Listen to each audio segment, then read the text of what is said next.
Assalamualaikum warahmatullahi wabarakatuh. Perkenalkan, nama saya Hartina, NIM 091058091916. Program Studi Agribisnis, Fakultas Sains dan Teknologi, Universitas Muhammadiyah Sudinder Rapang.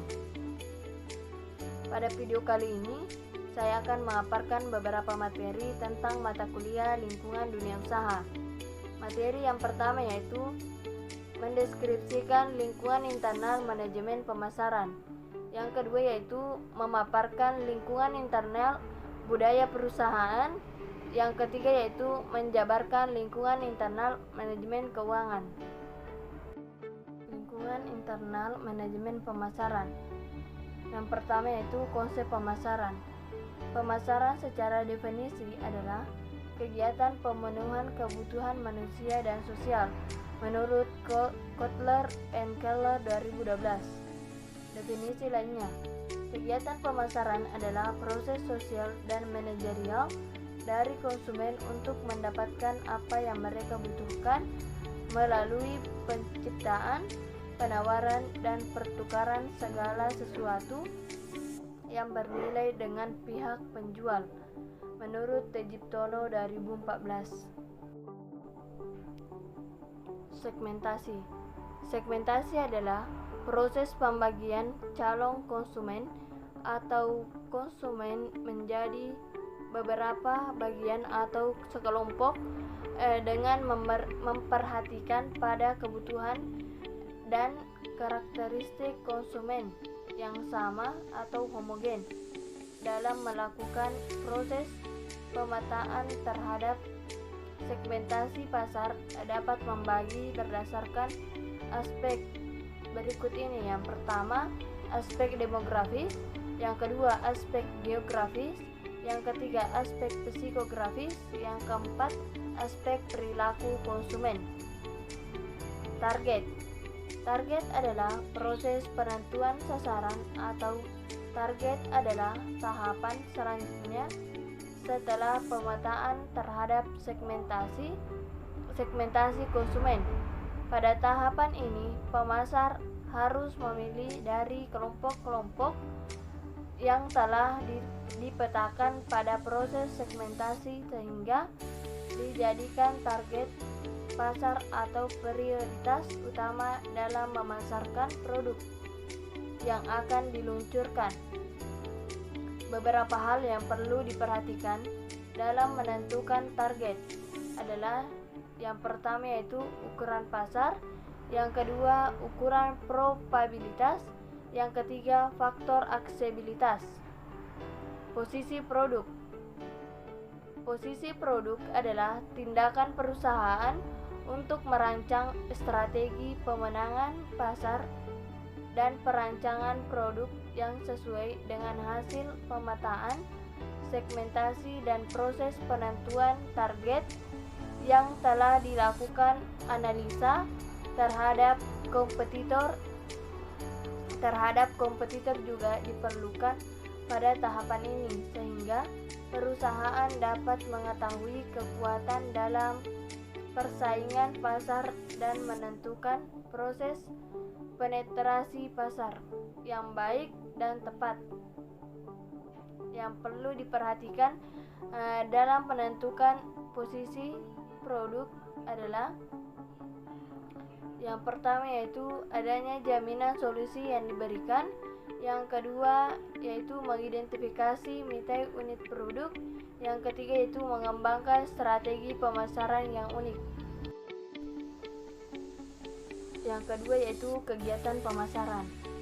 Konsep pemasaran holistik menurut Kotler and Keller 2012 adalah dengan mengembangkan 4 elemen pemasaran agar dapat menciptakan pemasaran yang efektif dan efisien. 4 elemen tersebut antara lain yang pertama yaitu internal marketing, yang kedua intelligence marketing, yang ketiga performance marketing, yang keempat relationship marketing. Yang pertama yaitu internal marketing. Internal marketing pada konsep ini terdiri dari 3 bagian yaitu departemen marketing, manajemen senior, dan departemen terkait lainnya. Pada konsep ini bertujuan untuk mengintegrasikan bagian-bagian internal perusahaan agar membentuk kerjasama yang baik untuk mencapai tujuan pelanggan.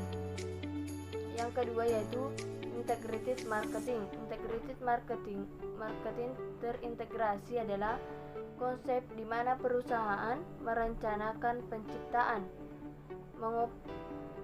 mengomunikasikan dan memberikan nilai kepada konsumen dengan mengintegrasikan elemen-elemen perusahaan. Yang ketiga yaitu performance marketing. Performance marketing, kemampuan pemasaran merupakan pemasaran dalam konteks finansial dan non-finansial. Pada konsep ini, efektivitas pemasaran dilihat berdasarkan pada tingkat pendapatan, penjualan atau sales revenue. Yang keempat yaitu relationship marketing. Relationship marketing, tujuan utama dari pemasaran adalah membentuk hubungan jangka panjang antara perusahaan dengan konsumen. Ketiga, definisi produk atau barang. Produk atau barang menurut Kotler and Keller 2012 dapat diklasifikasikan menjadi dua tipe berdasarkan penggunaannya, yaitu klasifikasi barang atau produk konsumen terbagi menjadi 4 jenis, yaitu yang pertama yaitu convenience goods atau disebut juga sebagai barang konsumen. Yang kedua yaitu shopping goods atau merupakan barang-barang yang dibeli konsumen dengan memperhatikan aspek kesesuaian kualitas.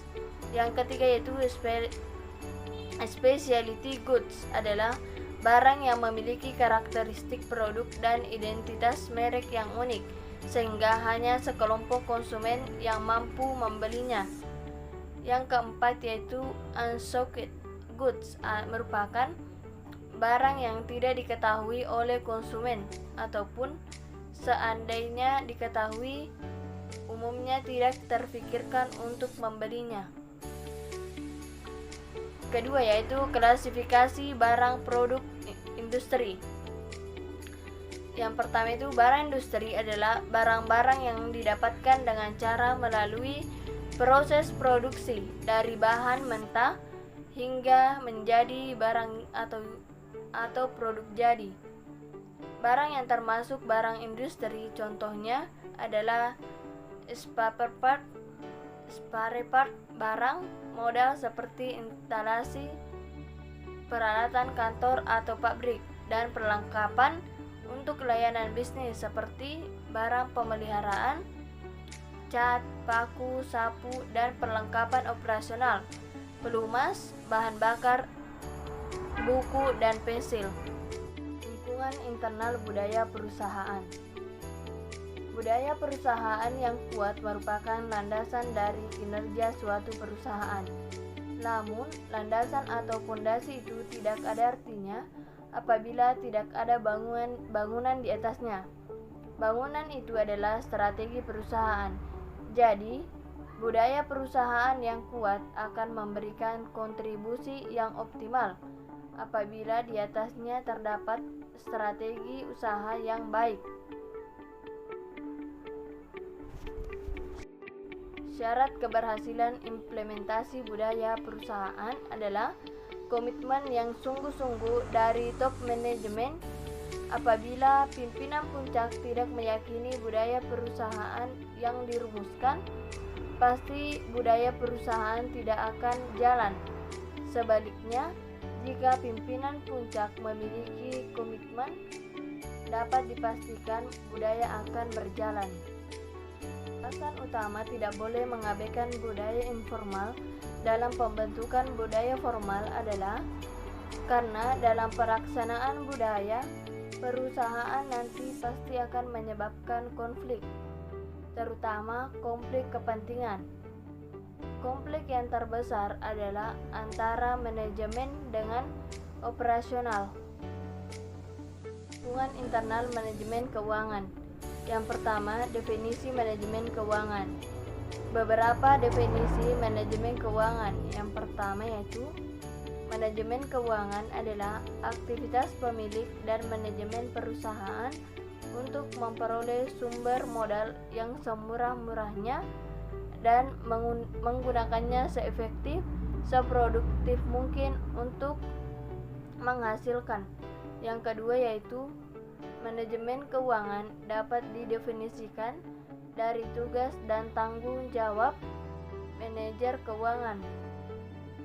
Meskipun tugas dan tanggung jawabnya berlainan di setiap perusahaan, tugas pokok manajemen keuangan antara lain meliputi keputusan tentang investasi, pembiayaan kegiatan usaha, dan pembagian dividen suatu perusahaan. Menurut Weston dan Copeland 1992. Yang ketiga yaitu manajemen keuangan adalah suatu kegiatan perencanaan, penganggaran, pemeriksaan, pengolahan, pengendalian, penyimpanan dana yang dimiliki oleh organisasi. 2. Fungsi manajemen keuangan. Perencanaan keuangan yaitu membuat rencana pemasukan dan pengeluaran serta kegiatan-kegiatan lainnya untuk periode tertentu. Penganggaran keuangan yaitu tindak lanjutan dari perencanaan keuangan dengan membuat detail pengeluaran dan pemasukan. Pengelolaan keuangan yaitu menggunakan dana perusahaan untuk memaksimalkan dana berbagai cara yang ada dengan cara pencarian keuangan yaitu mencari dan mengeksploitasi sumber dana yang ada untuk operasi. 3. Tugas manajer keuangan. Tugasnya antara lain adalah sebagai berikut: perolehan dana dengan biaya murah, penggunaan dana efektif dan efisien, analisis laporan keuangan, analisis lingkungan internal dan eksternal yang berhubungan dengan keputusan rutin dan khusus.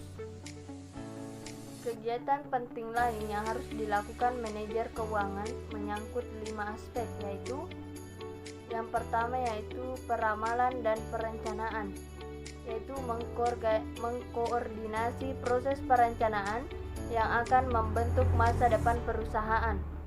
Kedua, keputusan-keputusan investasi dan pendanaan, yaitu membantu menentukan aset spesifik, tingkat penjualan perusahaan yang optimal, memutuskan aset yang harus diperoleh, dan memilih cara terbaik untuk mendanai aset. Ketiga, koordinasi dan kontrol, yaitu berinteraksi dengan karyawan-karyawan lain untuk memastikan bahwa perusahaan telah beroperasi seefisien mungkin.